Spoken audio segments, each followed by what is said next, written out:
Sir, कल रात जो हुआ मेरी कोई गलती नहीं है। मैं जब वहां से गुजर रहा था तो उन्होंने ही मेरा हाथ पकड़ लिया। विश्वनाथ, मैं जानता हूँ तुम्हारी गलती नहीं है। यहाँ क्या कर रहा है तू? कल रात गंगा के साथ बदतमीजी करने के बाद हिम्मत कैसे हुई यहाँ आने की? चल निकल यहाँ से। सुमित, शंकर ये इंसान के रूप में एक भेड़िया है।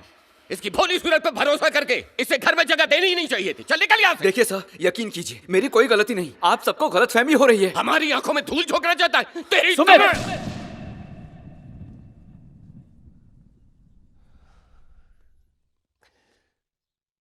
तुम गलत सोच रहे हो।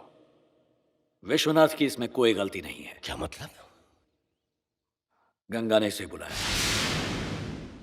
तुम मेरी गंगा पे इल्जाम लगा रहे हो? तुम जानते भी हो कि तुम क्या कह रहे हो? देखो, बस करो, खामोश हो जाओ। जो गंगा माँ की तरह पवित्र है, उस गंगा पे इतना घिनौना इल्जाम लगाया तुमने। ये तो इल्जाम लगाएगा ही ना, क्योंकि यही तो इसकी चाल थी। ये तुम्हारी गंगा पर गलत इल्जाम लगाकर इसे सही साबित करना चाहता है। देखिए मेरी बात सुनिए। शंकर, दरअसल बस। मैं तुम्हारी चाल अच्छी तरह समझ चुका हूं। सुमित! चुप हो जाओ। मेरे दिल में जो तुम्हारे लिए इज्जत थी वो आज खत्म हो गई। कौन सी इज्जत? ये इज्जत के लायक है? क्या हो गया? ये सिर्फ हमें बेवकूफ बनाने आया है। इसे घर से बाहर निकालो। बस 2 ही दिनों में इस घर की सारी समस्याएं सुलझाकर मैं खुद यहाँ से चला जाऊंगा। उसकी कोई जरूरत नहीं। हमारी जिंदगी तबाह करके आप क्या सुलझाओगे तुम? पहले मेरी बात तो सुनिए। निकल यहाँ से। चल निकल बाहर। बड़े भैया ने तुझे पाला इसलिए मैं चुप था। अरे आकर तूने अब तक किया भी क्या है? तुझे तो धक्के मारकर बाहर निकाल देना चाहिए। जो कहना है मुझे। निकल। सुमित, ये ठीक नहीं हो रहा। हमें हमारे हाल पे छोड़ दे। तू चल निकल यहाँ से। देखिए मिस्टर नंदूराम, सुना नहीं क्या? ऐसे नहीं मारेगा। मालिक, आप ये क्या कर रहे हैं? जो हम सबको बचाने के लिए आया था, आप उसी को मार रहे हैं, उसे ही घर से बाहर निकाल रहे हैं। देखिए नंदूराम जी, हो जा यहाँ से। मेरी बात तो सुनिए। मुझे बस 2 दिन चाहिए इस घर की सारी समस्याएं सुलझाने के अरे लिए। तेरे झांसे में हम बहुत आ गए। अब जो भी करवाना है हम स्वामी भयंकरानंद से करवा लेंगे। देखिए, तू मेहरबानी कर निकल यहाँ से। चल।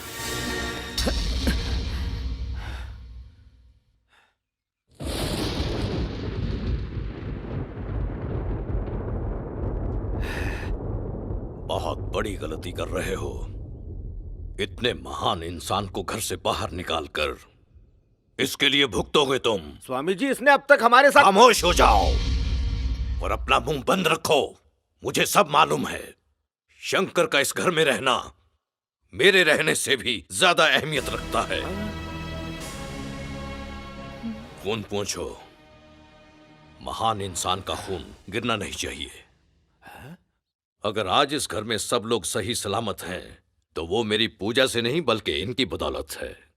उस दिन जब इन्होंने मेरी पूजा में विघ्न डाला तो मुझे लगा ये सब बर्बाद करना चाहते हैं, पर इन्हें देखकर मुझे ये महसूस हुआ कि ये भी मेरी ही तरह उस साये को इस घर से दूर करना चाहते हैं। इनकी आंखों की चमक और चेहरे का तेज सब कुछ बयान कर रहा था।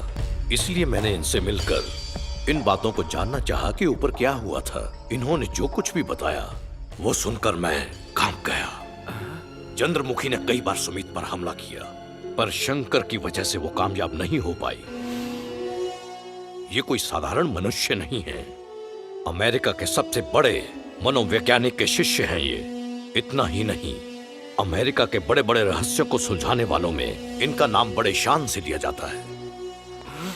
ऐसे महान इंसान को तुम घर से निकालना चाहते थे, वो भी बेइज्जत करके। अरे कितने बदकिस्मत हो तुम। धिक्कार है तुम पर। आचार्य जी, मुझे बोलने दो।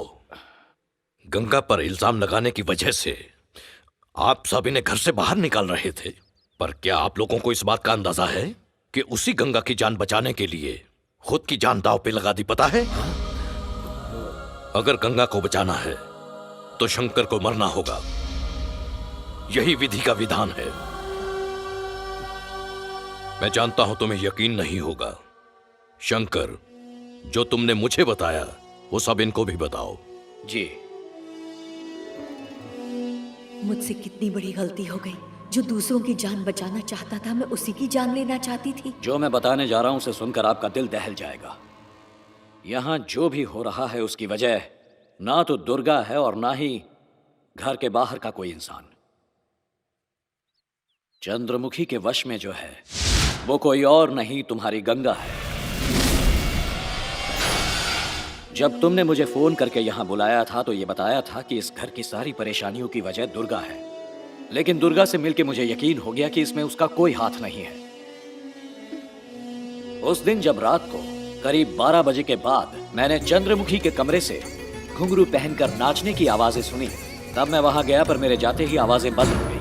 मैंने ये जानने की बहुत कोशिश की कि आखिर ये सब हो क्या रहा है। इस दौरान जब मैं तुम्हारी पत्नी गंगा को चंद्रमुखी के कमरे में लेकर गया, तब पहली बार मैंने गंगा का बहुत ही अजीब बर्ताव देखा। ये कमर बंद है। अब तक मैंने गंगा को ऐसा अजीब बर्ताव करते कभी नहीं देखा था। वो किसी साइकिक वाइब्रेशन के प्रभाव में थी,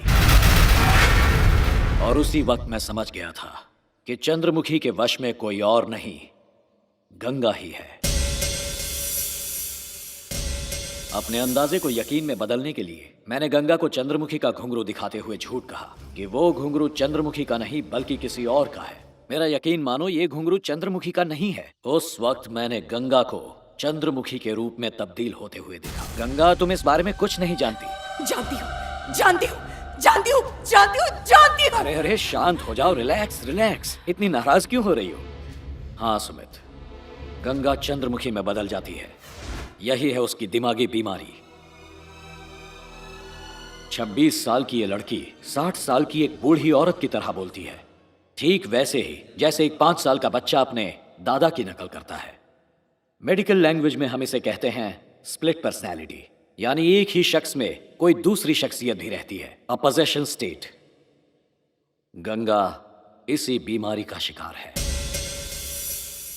ये जानने के लिए कि हंसने खेलने वाली गंगा को यह बीमारी कैसे हुई, एक दिन मैं मुकेश को साथ लेकर गंगा के गांव गया।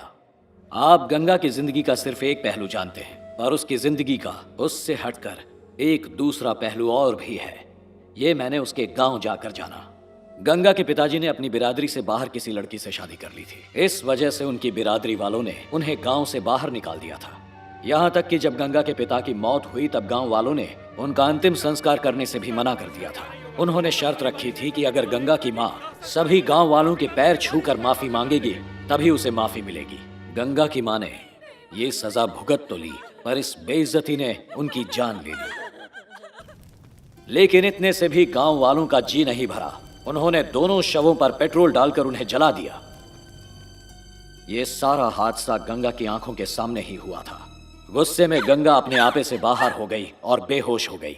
ये बेइज्जती उसका पहला सदमा था, उसका पहला साइकिक डिसऑर्डर। बचपन में ही अनाथ हो चुकी गंगा को उसकी नानी ने अपने साथ रखने का फैसला किया। माता पिता को खो देने के बाद गंगा नानी की कहानियां सुनकर ही बड़ी हुई। जब वो कहानी सुनती तो खुद को उस कहानी का किरदार समझने लगती। उसके अंदर यह बदलाव बचपन से ही आ गया था। ये बात मुझे उस गांव के लोगों ने बताई।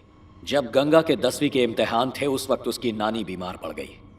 दिन भर उनका ख्याल रखने की वजह से वो ठीक से पढ़ाई नहीं कर पाती थी, और इसी वजह से दूसरे दिन वो ठीक से इम्तिहान नहीं दे पाई। एग्जामिनेशन हॉल के बाहर अपनी आंसर शीट फेंक देने वाली गंगा को आज तक उसकी क्लास टीचर भुला नहीं पाई। गंगा की बीमारी के बारे में उसकी नानी को कुछ पता नहीं था, और उन्हें पता चलता उससे पहले ही उनकी मौत हो गई। नानी की मौत के बाद गंगा ने अकेलेपन से जूझने के लिए मौज मस्ती का रास्ता अपना लिया, और जब माँ ने उसे विंध्यपुरम हवेली और उससे जुड़े इतिहास के बारे में बताया, तभी से उसने इस हवेली को खरीदने की रट लगाई। हवेली में आने के बाद गंगा अपनी बेकरारी को रोक नहीं पाई और वो चंद्रमुखी के कमरे में पहुंच गई। वहीं पर गंगा ने पहली बार चंद्रमुखी को देखा। धीरे धीरे वो चंद्रमुखी का रूप लेने लगी। चंद्रमुखी की तरह खड़े रहना, चंद्रमुखी की अदाओं में नाचना। चंद्रमुखी गंगा पर हावी हो चुकी थी। चंद्रमुखी और गंगा एक हो चुके थे। इतना कुछ होने के बाद भी मुझे आज तक पता नहीं चला। चंद्रमुखी में बदलने वाली गंगा को तुम्हारे सोने और जागने के बारे में सब कुछ पता है। कोई उस पर शक न करे, इसलिए खुद ही अपनी साड़ी को जलाकर उसका इल्जाम उसने दुर्गा पर डाल दिया। प्रिया को हवेली में बंद करने वाली गंगा थी, कॉफी में जहर मिलाने वाली गंगा थी, तुम पर फिश टैंक गिराने वाली गंगा थी, और अब विश्वनाथ पर गलत इल्जाम लगाने वाली तुम्हारी गंगा ही है। क्यों क्यों? सुमित, गंगा जब चंद्रमुखी का रूप लेती है तो उसे अपने प्रेमी विश्वनाथ की झलक इस डांस टीचर विश्वनाथ में नजर आती है। उस दिन उसने प्रिया को मारने की कोशिश की ताकि वो विश्वनाथ को हासिल कर सके, और नाकाम होने पर विश्वनाथ पर गलत इल्जाम लगाकर गंगा ने प्रिया और विश्वनाथ की मंगनी तोड़वाने की कोशिश की। ठीक है, मान लिया, पर वो मुझे क्यों मारना चाहती है? गंगा जब चंद्रमुखी का रूप लेती है तो अपने प्रेमी को हासिल करने की चाहत में जो भी रास्ते में आता है उसे खत्म करना चाहती है। उसके रास्ते का रोड़ा तुम हो, इसीलिए तुम्हें जान से मारने की उसने 2 बार कोशिश की। जब फिश टैंक गिरा था तब घर के सारे लोग परेशान हो गए थे सिवाय गंगा के। गंगा के चेहरे पर एक शिकन तक नहीं थी। उसी वक्त अचानक मैंने गंगा को चंद्रमुखी में तब्दील होते देखा। उसे होश में लाने के लिए ही मैं जोर से चिल्लाया। फिर मैं दुर्गा को वहां से उसके कमरे में ले गया और वहां उसे गंगा की सारी सच्चाई बता दी।